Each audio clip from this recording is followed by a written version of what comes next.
bendiga a cada uno de ustedes, nos regale a todos un día lleno de su gracia, un día lleno de su paz, que podamos vivir este día jueves y como todos los jueves, también en este tiempo de pandemia, el jueves es día eucarístico.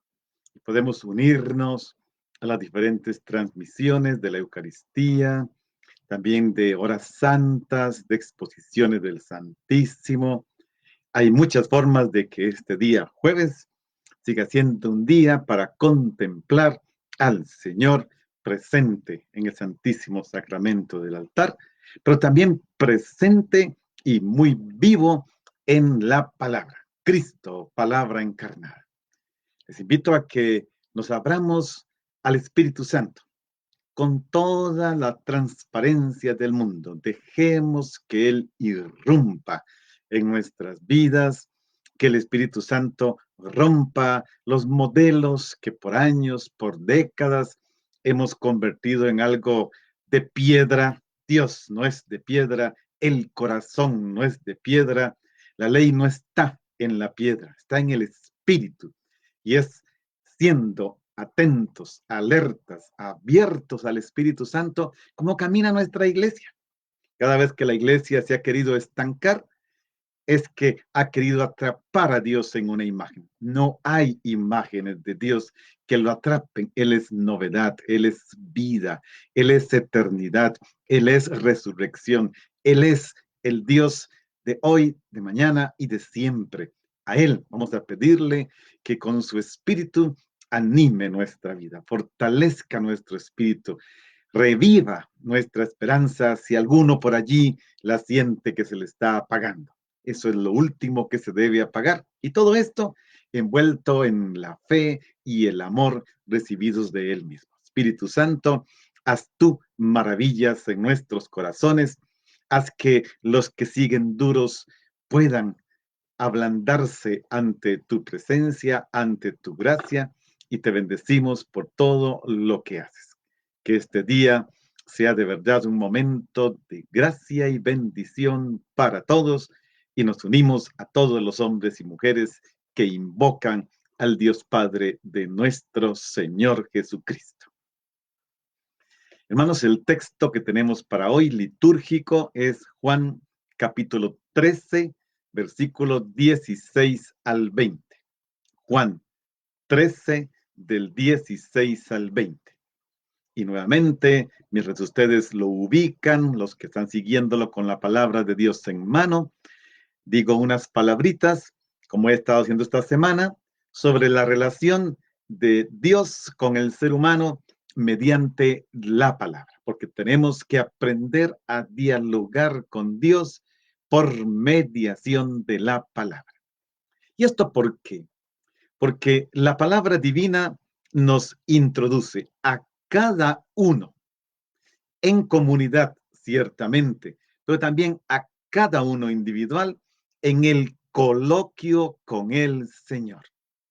Podemos entrar en este coloquio. La palabra coloquio es más que el diálogo, porque la palabra coloquio habla de intimidad, habla de sentarse cómodamente junto a Jesús y hablar de tú a tú del misterio del Padre que Él conoce y revela y que yo quiero conocer y obtener en revelación para participar de esa intimidad de personas trinitarias.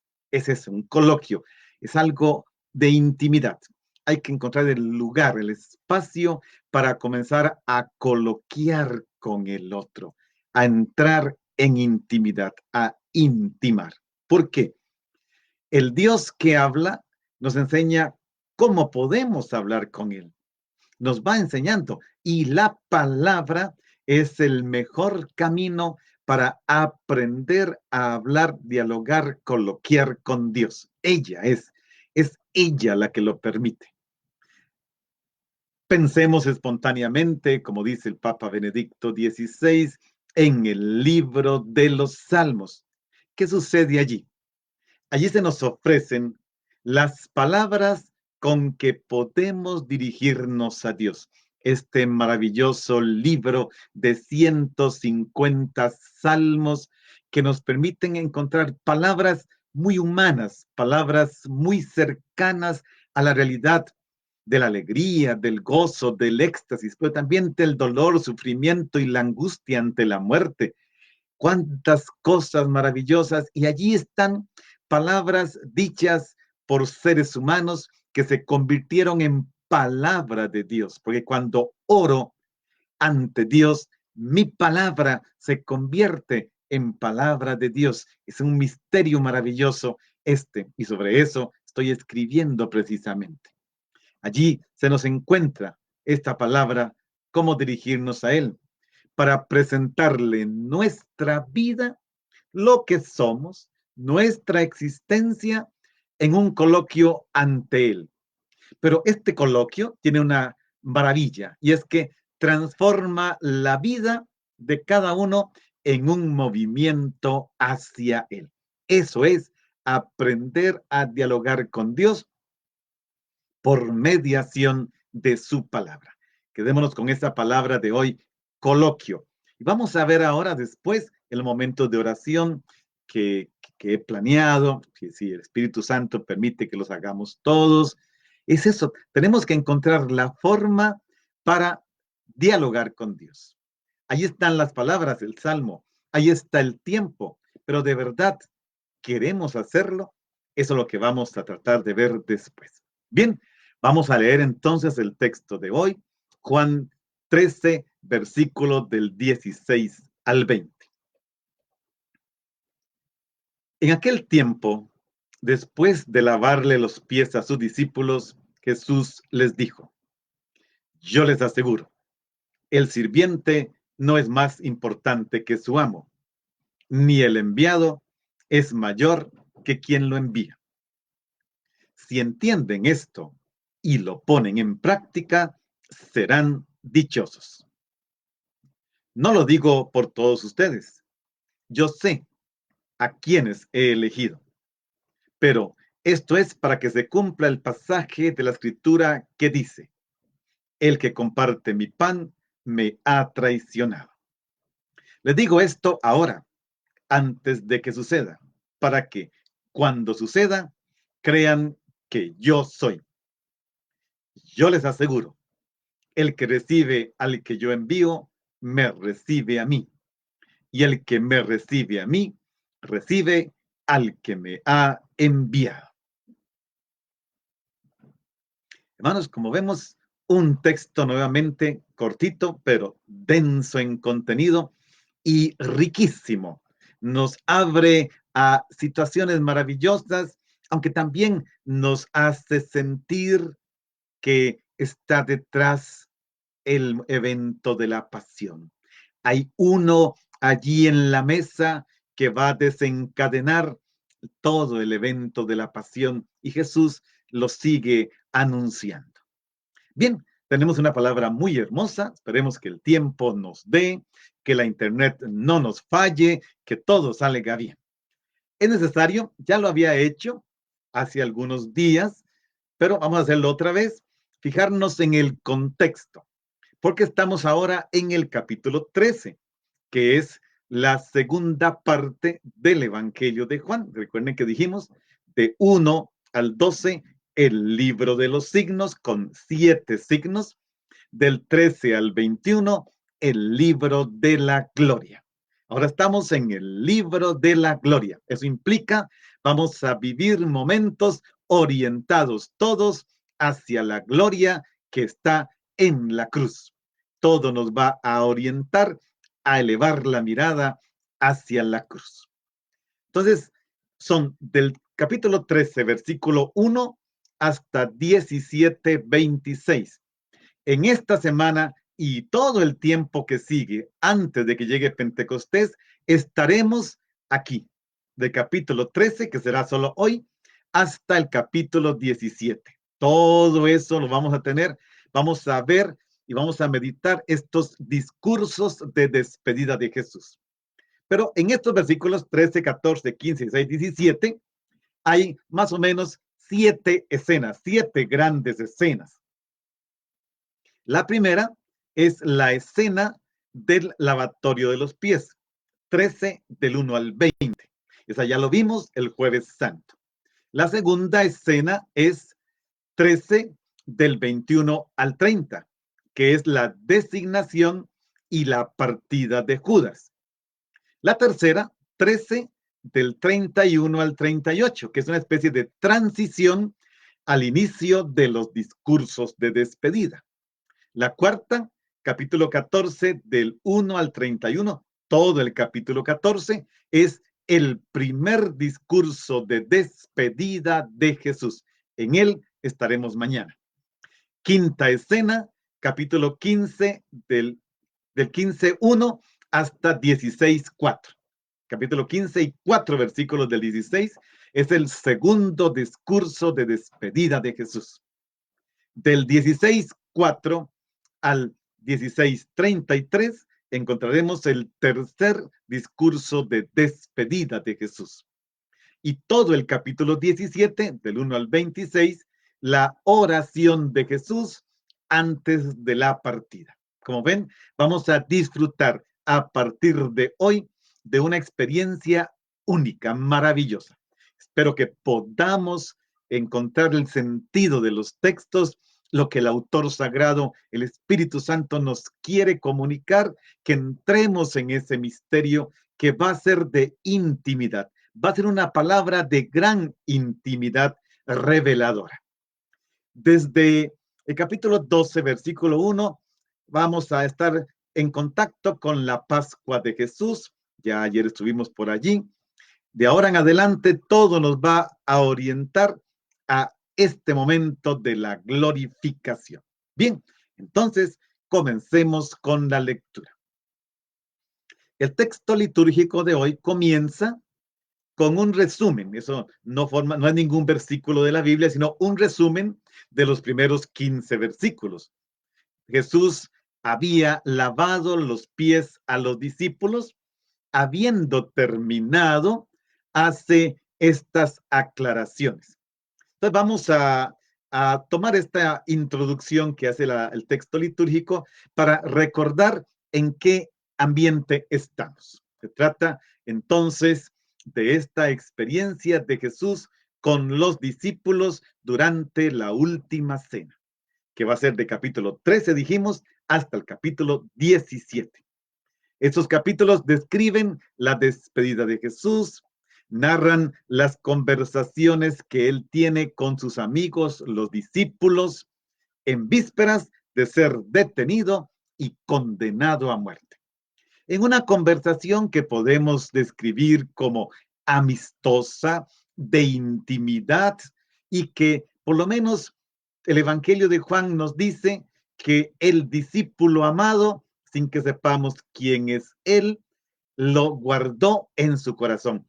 Es en el capítulo 13 y hasta el 21 donde aparece este discípulo nada más designado como amado, pero que no se nos da en ningún momento su identidad. Es el amado. Y como dice uno de mis estudiantes, este discípulo amado, Padre, somos cada uno de nosotros.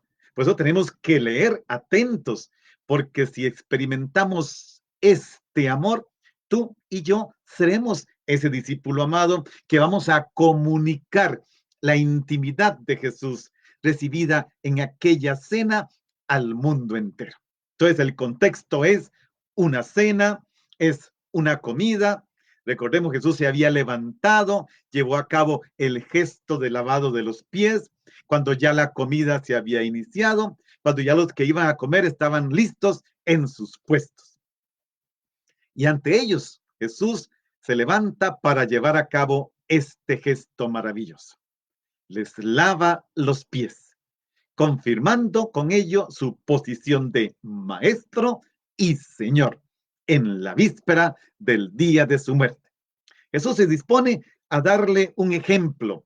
El texto griego habla prácticamente de un paradigma para sus seguidores. Esto es lo que tenemos que hacer.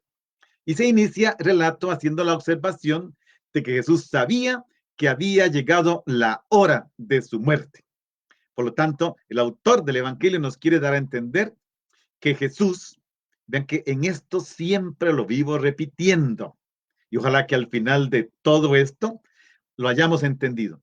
Jesús no se vio sorprendido por los acontecimientos que estaban por ocurrir. No, plenamente consciente de su muerte inminente, la aceptó con total libertad, pero antes de que llegara el final de ese día en la noche, quiso decirnos, así quiero que ustedes se comporten, este es mi testamento final, este es mi paradigma. Pero ahora Jesús nos va a explicar unas cuantas cosas más. Vamos al versículo 16. Yo les aseguro, aquí otra vez, en verdad les digo, o sea, un juramento. El sirviente, el siervo, el esclavo, no es más importante que su amo, que su señor, ni el enviado es mayor que quien lo envía. Vamos a ubicarnos. Estamos, como decía, en torno a la última cena. Si fue en una mesa o no, habría que discutirlo. En su momento, recuerden, había dicho, estaban sentados en el piso, en torno a la pared, recostado cada uno a la pared y pudiendo recostarse sobre el pecho del otro. Ahí está Jesús con sus discípulos, que hay que suponer son más que el grupo de los 12, porque además está el discípulo amado que no forma parte de los 12. Y en esta mesa vamos a encontrar un lenguaje elocuente, un lenguaje de comunicación, pero además un lenguaje de comunión. Jesús va a hablar de sus relaciones con el Padre, con los discípulos, con ellos, pero también con sus adversarios. Ahí está también presente uno que lo va a entregar. Y todos estos cursos, todos estos discursos que Jesús va a hacer, nos van a terminar mostrando su relación con el Padre y el amor que tiene hacia nosotros. Pero como Jesús habla aquí del sirviente, del esclavo, del siervo, las relaciones entre esclavo y señor, la palabra que está en griego se puede traducir por esclavo, pero también por siervo y también por sirviente. Esta última estirando un poco la cosa, porque la palabra es dulos y dulos significa esclavo, siervo. Las relaciones entre el esclavo y el señor o entre el enviado, que es el apóstol, y el que lo envía, son las de un severo estado de superioridad y sujeción. Jesús dice, aquí uno está sometido al otro y no es más grande que su amo o que el que lo envía. La autoridad del amo, la autoridad del Señor, la autoridad del que envía está por encima y el enviado tiene que sujetarse. Ni el esclavo ni el enviado actúan por propia iniciativa. Recordemos que en el pensamiento bíblico judío, esto tenía un acto de valor jurídico. Se quiere que para los suyos, Jesús, quede claro que Jesús es la persona autorizada, es la que instruye, es la que manda, es la que envía con autoridad.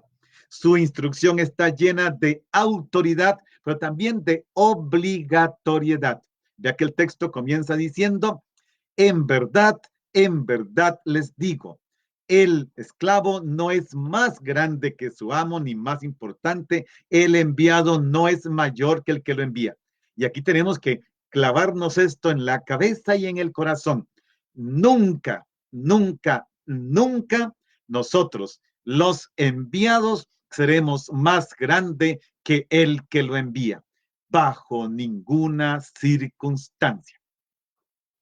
El Papa Francisco dijo en alguna homilía que cuando a uno se le viene el espíritu de tener un título de santidad, la carne nos recuerda, no eres más que eso.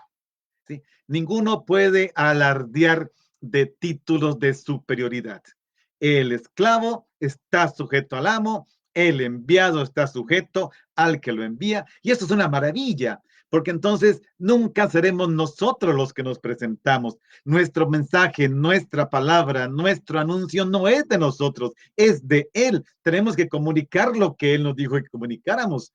No hay que olvidar que la autoridad de Jesús va ligada a su amor. Y por eso hacemos lo que nos dice, porque está impregnado desde la raíz del amor que nos tiene y que se acaba de manifestar al lavarle los pies. Y este amor se identifica con Él. Él es. Por lo tanto, el amor que fundamenta como tal la autoridad más alta que existe.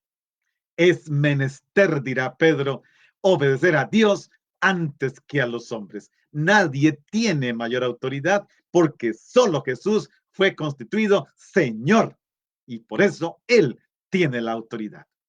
Jesús lo emplea aquí en el sentido del rango. El enviado nunca se puede levantar por encima de aquel que lo ha enviado. Nosotros los humanos sí.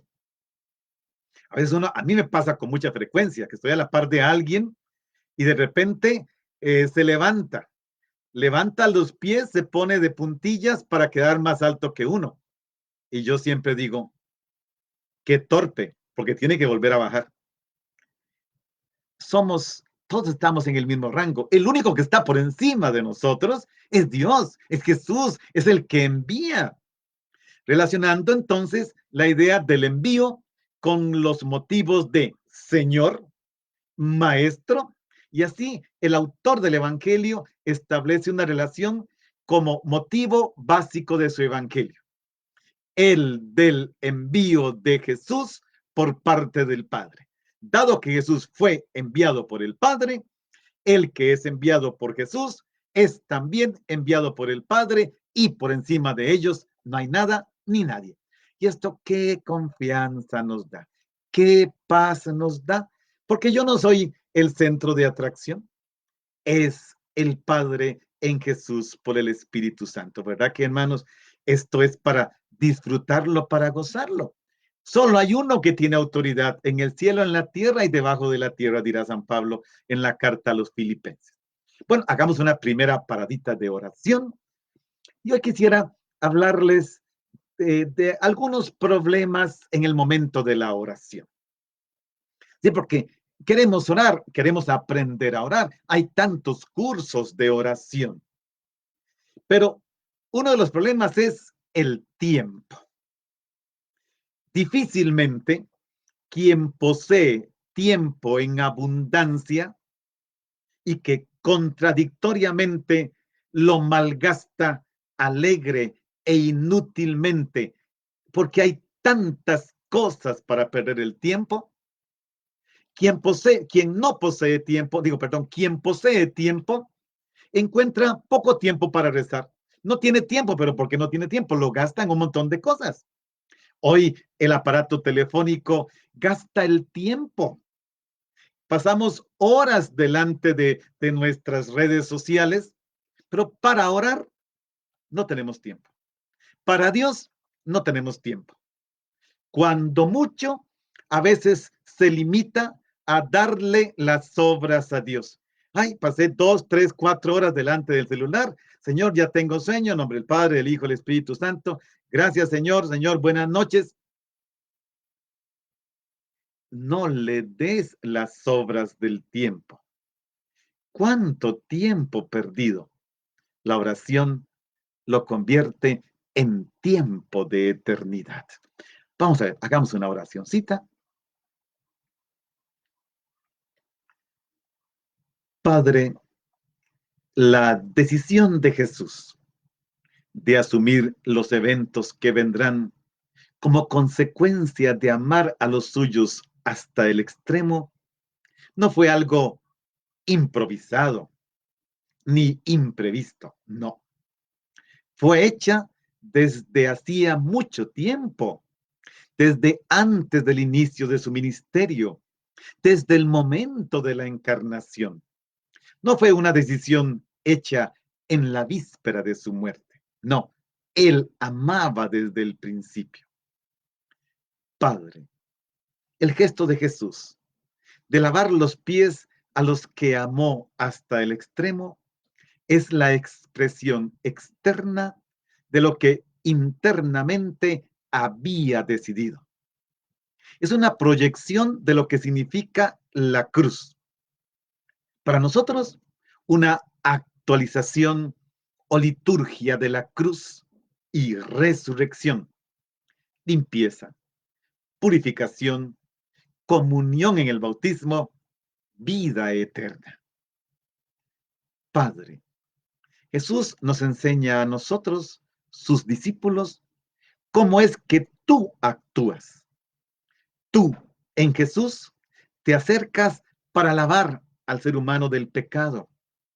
Y Jesús lo hace no superficialmente, sino como quien purifica de raíz, como quien ama hasta el extremo, como quien aprendió de ti, Padre, el amor eterno, y con él nos ha amado, Padre.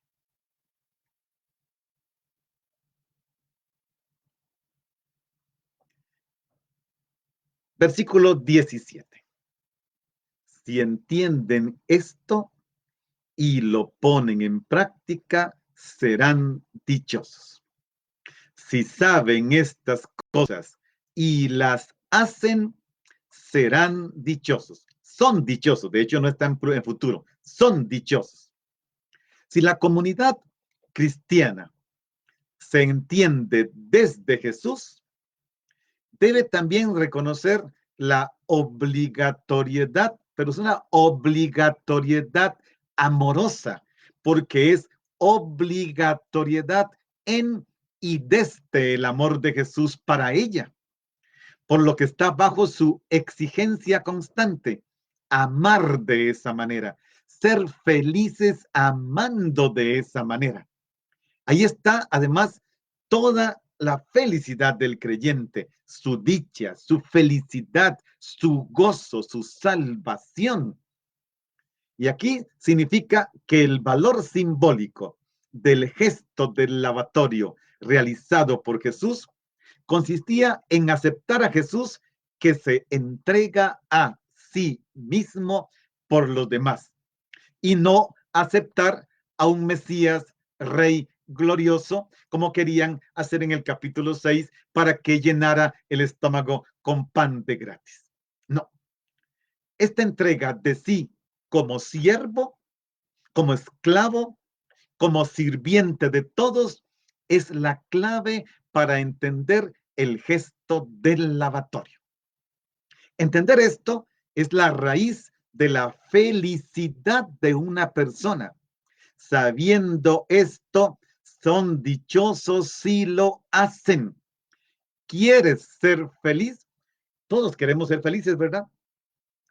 ¿Cuántas preguntas, cuántos libros buenos y ni tan buenos sobre cómo ser felices? Y Jesús lo dice tan fácil, lo hace tan fácil, lo propone tan fácil. Sirve. Es que eso es servir. Miren, hermanos, los sacerdotes somos testigos de esto. Lo que nos hace feliz no es el estudio que tenemos, no es el trabajo que hacemos, no son las horas desgastadas. No, no, no.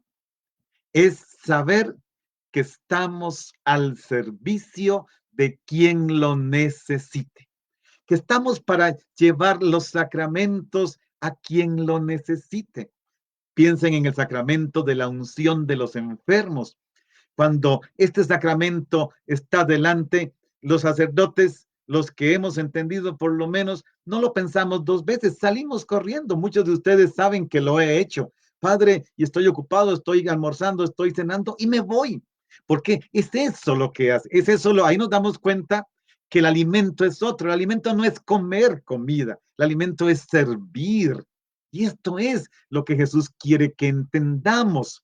Allí nos damos cuenta de lo que podemos hacer. ¿Por qué? Porque es el saber lo del lavatorio de los pies como servicio de amor, es este paradigma, esta donación que nos hace felices. ¿Quieres ser feliz? Ponte a servir. Cualquiera de nosotros se lo puede asegurar. Pero Jesús dice que serán dichosos.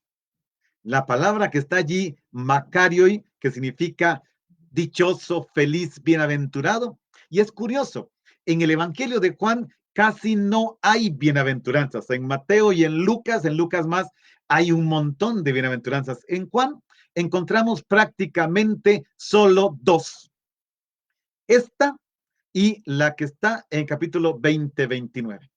La que tenemos aquí en el capítulo 13 es bienaventurado el que practica el servicio y viene a reforzar la orientación propuesta por Jesús. Como yo hice con ustedes, hagan también entre ustedes. Vean que si Juan no utiliza más que 2 veces esta palabra bienaventurado y la pone aquí, está diciéndonos, si, si quieres ser bienaventurado, haz lo que ahora sabes, lava los pies. Es eso, se trata de esto, esta insistencia en la importancia de la práctica revela sin duda una situación crítica en las comunidades del autor del Evangelio. ¿Y esto por qué? Porque ciertamente había una gran tendencia a reducir el Evangelio a una doctrina.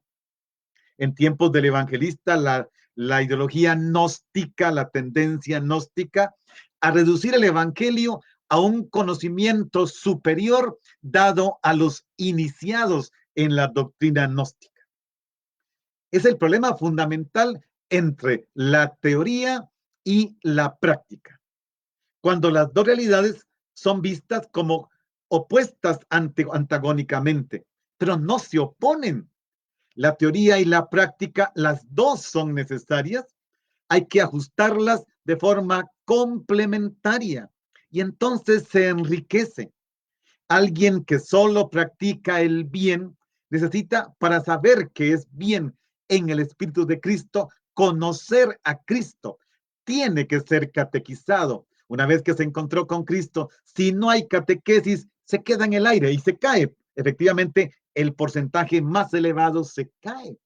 Mientras que uno que solo conoce la teoría y no es iniciado en la liturgia de las manos, también se cae, porque la teoría, para hacernos feliz, tiene que convertirse en liturgia de las manos, como he venido insistiendo todos los días. O sea, resumamos, no es suficiente con saber, Jesús usa el verbo saber, no es suficiente con saber estas cosas.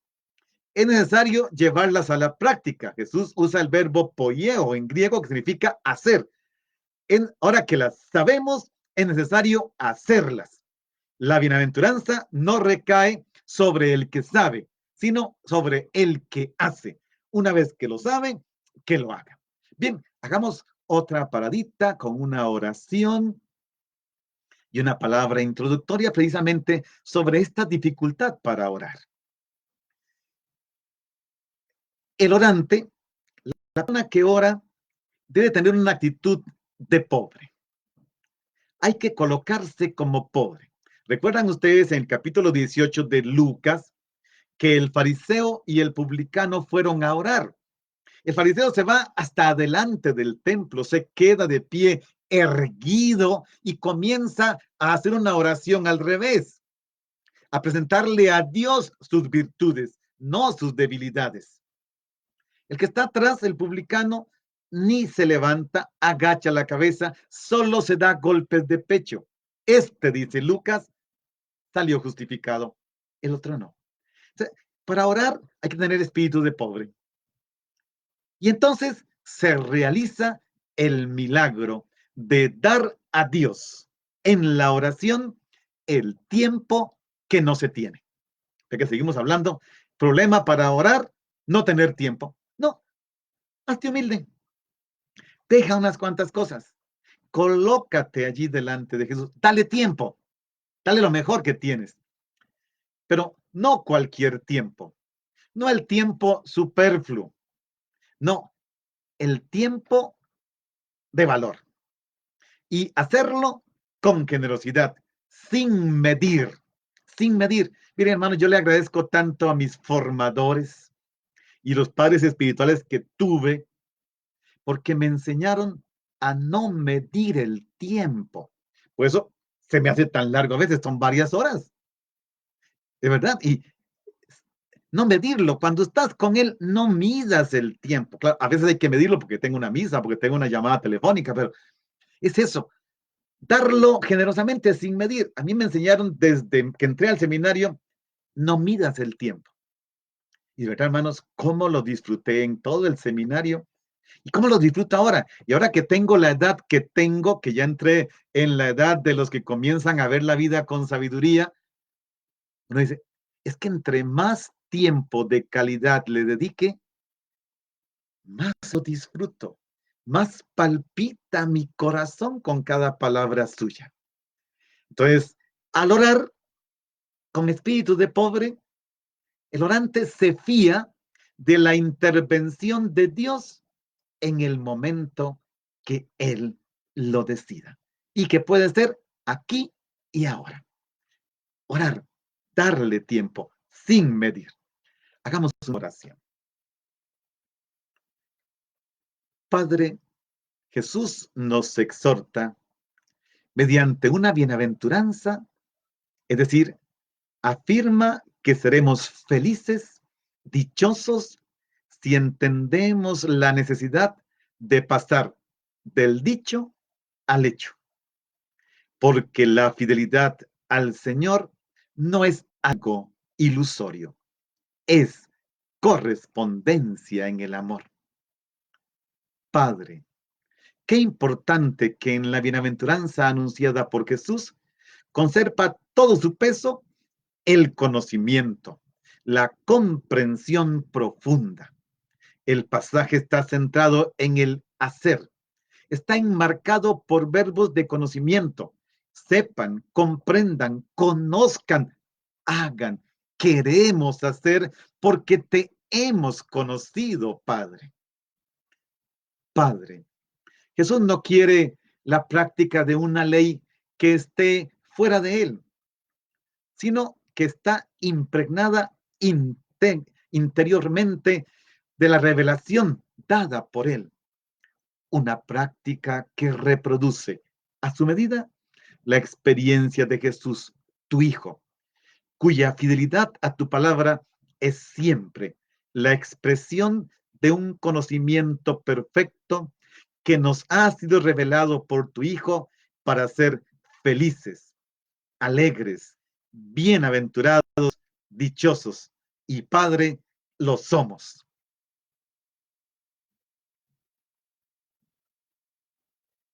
Versículo 18. No lo digo por todos ustedes, porque yo sé a quienes he elegido. Pero esto es para que se cumpla el pasaje de la Escritura que dice, el que comparte mi pan me ha traicionado. De repente, hermanos, en la sala de la cena aparece una nube oscura. Luminosa y oscura.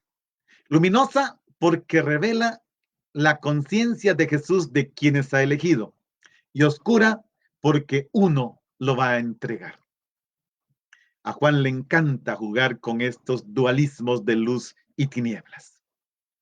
La práctica de Jesús, dar la vida para que todos tengan vida, no es aceptada por todos. Por eso Jesús dice, no hablo de todos, porque si no hay comunión de práctica, hacer, tampoco hay comunión de mesa. Y esto es importante. La práctica y la mesa van juntas. No hay comunión de práctica, no hay comunión de mesa. Y aquí hay que plantearse tantas Eucaristías sin comunión. Ritos. Como lo hizo en el capítulo 6, Jesús anuncia que entre sus discípulos hay uno que lo va a entregar. Jesús no había dicho todavía quién era. Ya nos han informado que se trataba de alguna manera de Judas. Porque a pesar de que entre sus discípulos hay un traidor, uno que lo va a entregar, Jesús afirma que todos fueron elegidos por Él. Y esto también hay que enmarcarlo. Jesús no rechaza a los elegidos, sabe lo que eligió. La figura de Jesús queda realzada al manifestar que conoce a quienes ha elegido, a cada uno de sus discípulos, uno de los cuales lo entregará, otro lo negará. Estos, a quienes ha elegido, es precisamente por quienes se entregará en la cruz, llevando a cumplimiento aquel amor hasta el extremo. ¿Qué paz nos da esto, hermanos? ¿Qué tranquilidad? No tranquilidad para decir, puedo hacer lo que me dé la gana. No, es que Jesús da su vida precisamente por los que lo niegan, por los que lo entregan, también por los que le corresponden en el amor, porque quiere salvarlos a todos. Jesús no le niega su amistad a Judas, ni le niega su amistad a Pedro, ni le niega la amistad a ninguno. Él se entrega por todos. Y el contraste hace todavía más luminoso el mensaje. Jesús, en medio de la enseñanza, menciona que hay uno que está realizando las obras de la tiniebla. Aquel que entrelazó mentiras, relaciones mentirosas dentro de la comunidad. La sinceridad en la relación es esencial para que ésta sea fuente de crecimiento y no de dolor. Claro, tenemos que ser sinceros en las relaciones de amistad. Si no, lo que se desata es mucho dolor. Y entonces cita el Salmo 41, versículo 10, que en su traducción quizá más exacta sería: el que come mi pan ha alzado contra mí su talón. Y no voy a dedicarme aquí a tratar de explicar este texto del Salmo 14, por qué el salmista dice eso. El que come mi pan ha alzado contra mí su talón. ¿Qué es alzar? ¿Qué es su talón? Veamos más bien cómo Jesús lo usa.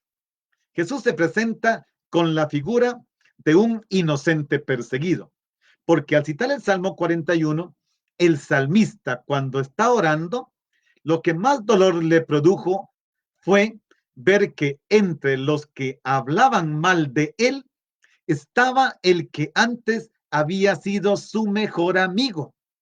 Todavía más, el que era más que un amigo porque había comido en su misma mesa. Y recordemos que para la cultura oriental todavía hasta hoy, los que comparten la comida en la mesa adquieren una relación incluso de parentesco. Es una relación de intimidad. Y esto hace que sea mucho más dolorosa la traición de cualquiera de los comensales. Y esto es lo que vivía el salmista. Jesús ahora lo aplica y nos dice Juan que a la mesa de Jesús hay alguien que escogió otro proyecto. Sabemos después que se llama Judas el Iscariote. Escogió el proyecto del diablo. Antes, en capítulo 3, en los primeros versículos, Juan dice que ya el diablo había entrado en el corazón de Judas. Entonces, allí en su corazón, en el centro, el corazón es para los antiguos el centro de las decisiones. Es el lugar donde se toman las decisiones y está la voluntad para ejecutarlas. Allí Judas permitió otra realidad. Y el que lo entregará se une a los que temen este proyecto del servicio, de la humildad, de ser siervos, de ser esclavos, de ser sirvientes. Es rechazar el proyecto de Jesús. El proyecto diabólico encuentra su sustento en el dinero. Recordemos que Juan dirá en este mismo capítulo que Judas guardaba la bolsa común y es el que entrega a Jesús por unas cuantas monedas. Juan nos participa que han entrado a formar parte del círculo de los enemigos hasta los más íntimos amigos de Jesús, por lo menos uno. El hombre de la paz, como se denominaba en Oriente al amigo, o sea, es muy lindo. ¿Quién es un amigo? Para un oriental, el hombre de la paz, la persona de la paz. Porque un amigo, eso es lo que nos produce, paz. Y lo digo aquí con toda tranquilidad. La semana pasada dimos santa sepultura al papá del padre Eddie Fallas y de Eduardo Fallas. Muchos conocen la relación que tengo con Eddie y encontrármelo allí antes de su funeral, decirle, amigo mío, estrecharnos el abrazo. Él no pudo soportarlo y comenzó a llorar, porque el amigo es para eso, para dar paz, para estrecharse en los momentos, en estos momentos. Es eso, el amigo es el hombre de paz. Y este hombre de paz, amigo de Jesús, Judas, ha entrado en el círculo de los enemigos. La señal de la intimidad y unión invulnerable en la comida, comida compartida, la comunidad de mesa que establece la comunión, ha sido rota. Pero esos amigos rompieron los lazos de lealtad y confianza y amistad, entregándose a un proyecto distinto del de Jesús. Y cuidado, aquí el evangelista nos da una advertencia, mis queridos. También se puede producir la entrega, el rechazo, la apostasía entre los que han sido purificados por la palabra. Lo vamos a ver después. Y están sentados a la mesa para participar del pan. Allí, entre los que están a la mesa, se puede dar la traición y de hecho hoy se sigue dando. Y a citar el Salmo 41, versículo 10, Jesús abre a la historia posterior de la comunidad cristiana también la posibilidad. Porque esta experiencia no se debe limitar solo a Judas, sino a todos los traidores que habrá en el tiempo posterior, en nuestro tiempo. Juan ciertamente tiene ante sus ojos a los judíos cristianos que han participado de la cena de la Eucaristía y luego han abandonado la comunidad, pero también nos dice, ustedes que en 2000 años, hoy, celebrarán la Eucaristía. Esta comunión de mesa es de amistad. Porque, hermanos, qué cosa tan espantosa. Yo imagino que a ustedes les ha pasado, a mí me pasa muchas veces. Qué cosa tan espantosa es sentarse a la mesa y escuchar cómo se traman cosas contra uno, cómo se cuchichea, cómo se chismea, cómo se organiza y se planea la caída de uno. Esto es espantoso. Jesús lo vivió. Es esa la experiencia que está allí. Bien, hermanos, hagamos otro momento de oración. De un texto tan hermoso este. El orante, en su pobreza, dijimos, sabe rezar incluso en la aridez, en el vacío, en la desolación y la oscuridad más espesa. Incluso cuando todo se experimenta como un hielo paralizante. Si no me creen a mí, escuchen a Jesús. ¿Cuándo oró Jesús más intensamente? Lucas llega a decir que caían gotas de sangre, se le reventaron los vasos capilares a Jesús cuando hizo esa oración que decidía si hacía su voluntad o la del Padre. Ora allí, en la aridez, en el vacío, en la desolación, en la oscuridad de las tinieblas. El orante en pobreza sabe orar cuando no se prueba nada, cuando no se siente nada, cuando no se entiende nada. Y curiosamente ahí hace la experiencia de que en el corazón se consolida la paz. Claro, es un amigo de Jesús, un hombre de paz. Entonces, oremos otra vez.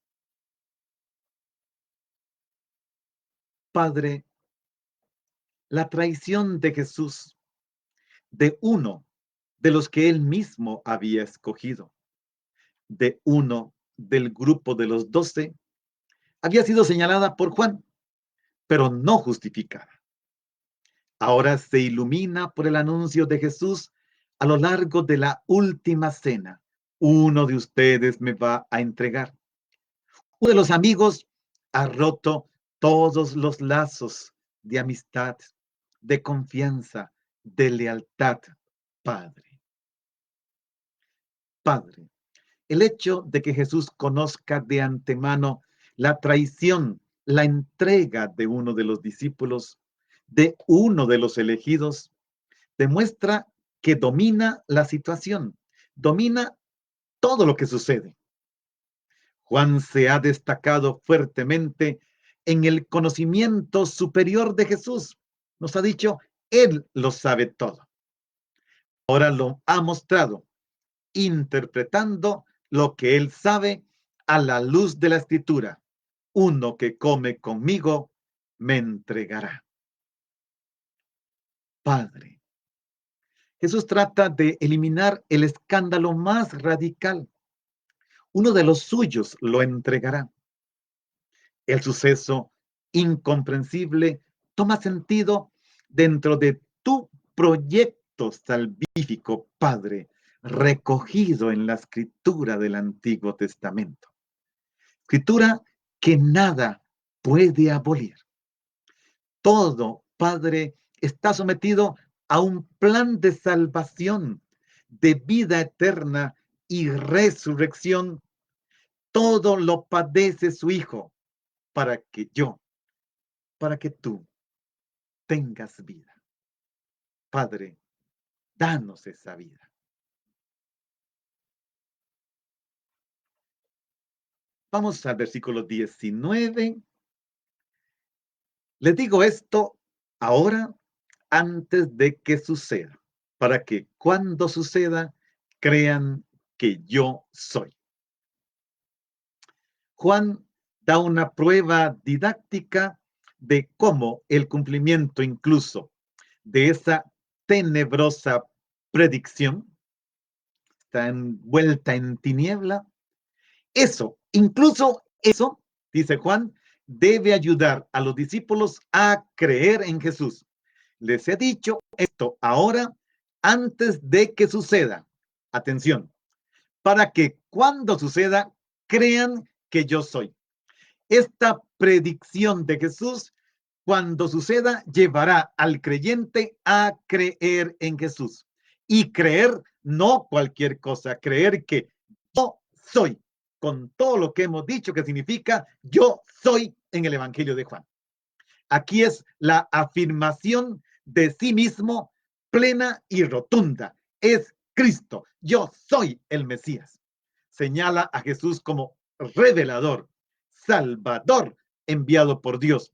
Y esto se constatará cuando, porque uno de los suyos lo entregó, esté elevado en la cruz. Y entonces creeremos, Él es Dios. Una maravilla, hermanos.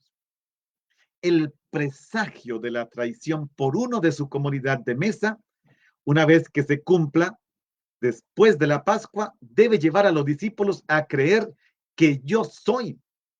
También el cumplimiento de las palabras de la Escritura relativas a esta tragedia del que lo iba a entregar, a la condena a muerte de Jesús. Allí los discípulos tienen que reconocer en Jesús al revelador de Dios y creer en él. Lo vamos a ver fuertemente en los discursos de despedida que mañana vamos a comenzar a ver. Pero Jesús manifiesta que en él se revela el único Dios, yo, que anuncia anticipadamente los eventos del futuro. El hecho de que haya traidores corrobora esta revelación porque él ya lo había dicho. A los judíos cristianos que están para abandonar la fe en Jesús como el Hijo de Dios, se les dice que están a punto de rechazar al único Dios. Es que el que rechaza a Jesús, el que no cree en Jesús, rechaza al Padre, no cree en el Padre. Por lo que vimos ayer, el Padre y yo somos uno. Y no hago más que decir y hacer lo que el Padre me ha dicho y le he visto hacer. Vamos al versículo 20, que es nuestro último versículo. Yo les aseguro, el que recibe al que yo envío, me recibe a mí. Y el que me recibe a mí, recibe al que me ha enviado. Es un texto, un versículo maravilloso este. Es un versículo, vamos a dedicarle los últimos minutos de nuestro día. El que recibe al que yo envío, me recibe a mí. Pero es más, recibe al que me envió, recibe al Padre.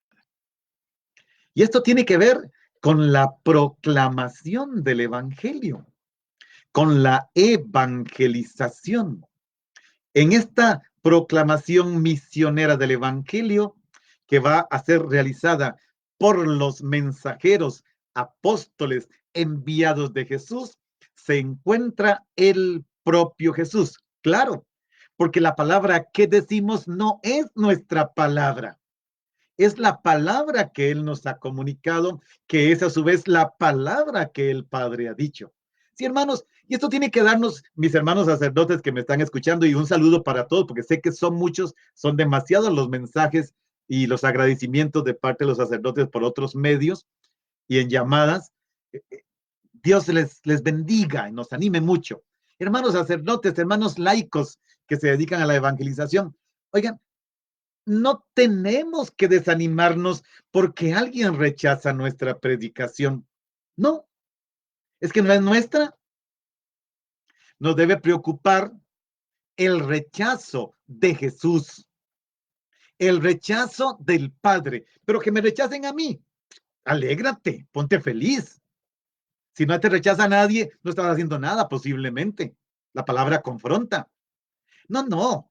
Es que el rechazo de nuestra predicación es rechazo de Jesús, es rechazo del Padre, porque en el mensaje que llevamos se encuentra la persona de Jesús. En el mensaje está Jesús personalmente, y en este mensaje Dios sale al encuentro del ser humano. No es a mí el que rechazan. No, no, no es a mí. Quien acoge al mensajero, al enviado, autorizado por Jesús, acoge a Jesús. Y el que acoge de esta manera, acoge en última instancia a Dios mismo, al Padre.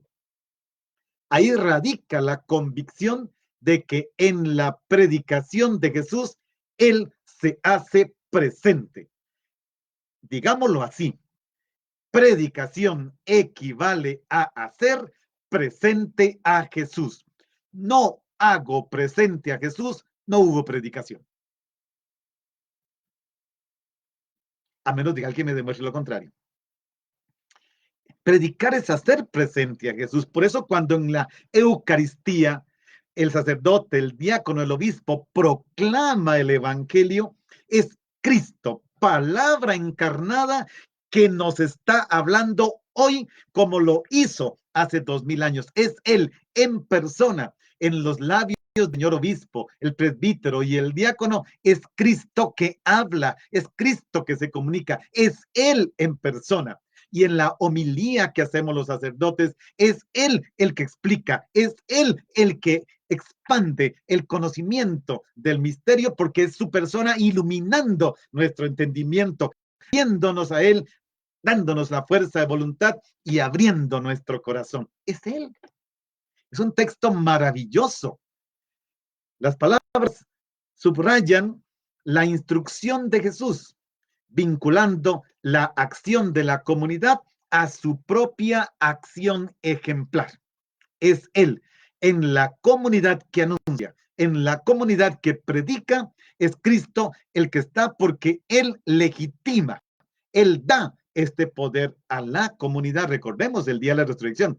A quien le perdonen los pecados se les quedan perdonados y a quienes no, no. Naturalmente que aquí hay algo muy bonito. La legitimación de la predicación solo la da Jesús. Y no es puro formalismo. No, la legitimación está determinada por el contenido, por el encargo de actuar y vivir conforme a la norma de Jesús, que aquí es: hagan ustedes lo que acabo de hacer, lávense unos a otros los pies. Entonces, vean, hermanos, cuando se desprecia la norma de Jesús, la comunidad, incluida la comunidad de la jerarquía eclesiástica, pierde su autoridad. Es que estamos para servir, para hacer presente a Jesús. Y vaya manera como nos lo ha plasmado, visibilizado el Papa Francisco. Es la encarnación de esta palabra de Jesús. Sin esos hechos concretos no habría predicación. Él lo sabe.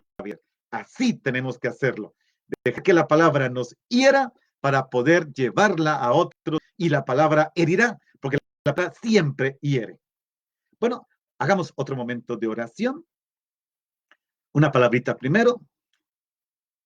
El orante que se siente pobre, cuando ora, no busca gratificaciones emotivas, no, ni sentir, ni experimentar nada.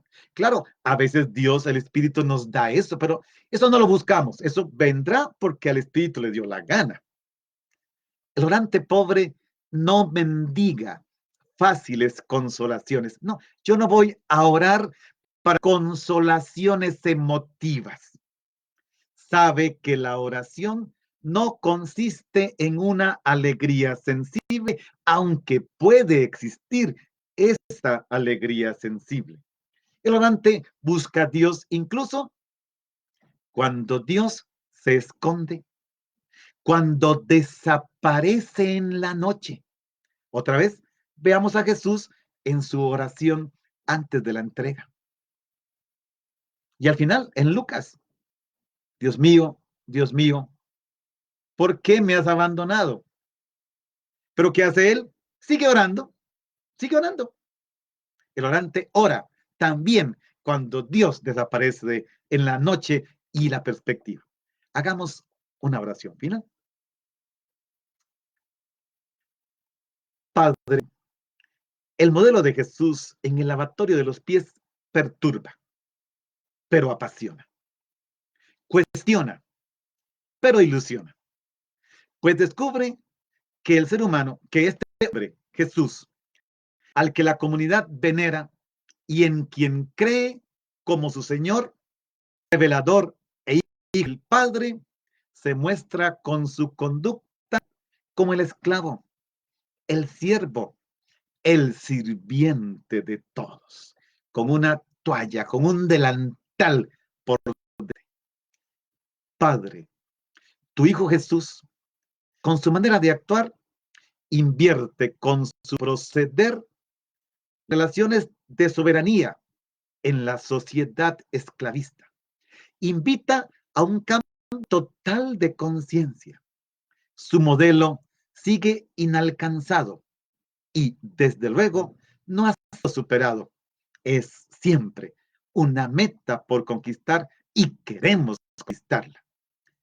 Padre, si el modelo de tu Hijo llegase a alcanzar en el mundo la vigencia, la autoridad que Juan le atribuye, no solo se pondría límite a las pretensiones del ser humano y su voluntad de dominar, sino que al mismo tiempo la imagen, con tal frecuencia desfigurada de la comunidad de Jesús, se iluminaría con nuevo resplandor, belleza y frescura que se volvería atrayente, Padre. Padre, si entendiéramos el modelo de servicio extremo de Jesús, sería posible volver a creer que Jesús, en su humanidad, es tu revelador. Él te revela, Padre. Entonces, volvería a darse sin duda una autoridad cristiana que no descansa solo en una institución ministerial, sino en la credibilidad interna con que se expresa la causa de Jesús. Todo sería creíble. Nosotros seríamos creíbles. Tu luz brillaría en las tinieblas y queremos que brille en nosotros, tus discípulos. Bien, hermanos, el tiempo se nos ha ido nuevamente, se nos pasó. Dios les bendiga, mediten este texto, sigan entrando en él. Hagamos que esta palabra no se quede en la epidermis, que penetre, que nos transforme, que nos haga verdaderamente testigos de este Dios encarnado. A todos nos bendiga el Padre, el Hijo, el Espíritu Santo. Amén. Si Dios quiere, nos vemos mañana a las 10 de la mañana. Y hermanos, de verdad, gracias por todo ese montón de mensajes tan bellos, por tantas bendiciones. Dios se les recompense. Gracias también por las preguntas que hay poco a poco. Todas están bien guardadas. Las que no he contestado se van a contestar. Nos vemos mañana. Dios les bendiga.